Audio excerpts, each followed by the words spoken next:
انسان آسان ہو جاتا ہے. ہم لوگوں نے نا دوڑ صرف سکھ کٹھے کرنے کے لیے لگا لی ہے, سکھ کٹھے کرنے کے لیے. وہ لوگ دکھوں میں راضی رہتے تھے, دکھوں میں راضی رہتے تھے, آزمائشوں میں. ہمارا دعویٰ ہے رب رسول سے پیار کا, اور میرے حدیث بخاری میں ہے, فرمایا جو مجھ سے جتنا زیادہ پیار کرے گا اتنا اس کی طرف مشکل زیادہ آئے گی. حضرت ابو بکر شبلی رحمت اللہ علیہ سے کچھ لوگ ملنے آئے, کہنے لگے صاحب ہمیں آپ بڑے اچھے لگتے ہیں, بڑے پیارے لگتے ہیں, آپ کی زیارت کرنے آئے, دل کرتا ہے 2 گھڑیاں پیر دبا دیں, دست مبارک چوم جائیں, دست بوسی ہو جائے, دل کرتا ہے. آپ نے فرمایا واقعی مجھ سے پیار ہے؟ کہا حضور بڑا پیار ہے. فرمایا سوچ لو. کا صاحب بڑا پیار, پھر سوچ لو. کا بڑا پیار ہے. حضرت ابو بکر شبلی دیوانے سے آدمی تھے, پتھر اٹھائے روڑے اور زور زور سے ان لوگوں کو مارنے شروع کر دیے. دوڑ گئے, کہنے لگے بابا تو پاگل ہو گیا ہے. جب دوڑے تو حضرت ابو بکر شبلی فرمانے لگے بس تم تو کہتے تھے ہمیں پیار بڑا ہے. کہا حضور کیا مطلب؟ آپ فرمانے لگے اگر تمہیں مجھ سے پیار ہوتا تو میرے روڑے کھا کے میرے دروازے پہ مر جاتے, کبھی میرا ساتھ چھوڑ کے نہ جاتے. تمہیں پیار نہیں, تم سکھ کے سجن ہو, تم چوری کھانے والے میاں مٹھو ہو. تم تو اس لیے آئے ہو کہ یہاں برکتیں ملیں گی, موجیں ملیں گی. تمہیں پیار نہیں. ہمیں خدا رسول سے پیار بھی ہے, ذرا سی آزمائش آئے رونے بیٹھ جاتے ہیں. غریب بھی رو رہا ہے, بیمار بھی رو رہا ہے, تنگ دست بھی رو رہا ہے, اور جو آدمی کسی مشکل میں گرفتار ہے وہ بھی کہتا ہو جتنا میں الجھ گیا ہوں ہے ہی کوئی نہیں. اٹھیں, بیدار ہوں, اپنے آپ کو توانا کریں, اپنے اندر جولانیاں پیدا کریں. یاد رکھیں جتنی مشکل سخت ہوگی اتنی آسانی بھی اللہ زیادہ ہی عطا فرمائے گا.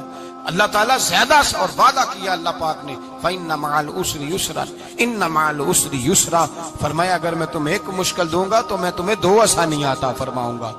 اللہ تعالیٰ ڈبل آسانی دیتا ہے اگر کسی پر مشکل ڈالتا ہے. اپنے آپ کو کمزور نہ کریں, ذہن بنائے دکھ سہنے کا, مزاج بنائیں تکلیف برداشت کرنے کی. پھر یہ مشکل نہیں ہوگا, پھر آسانی سے بندہ گزر جائے گا.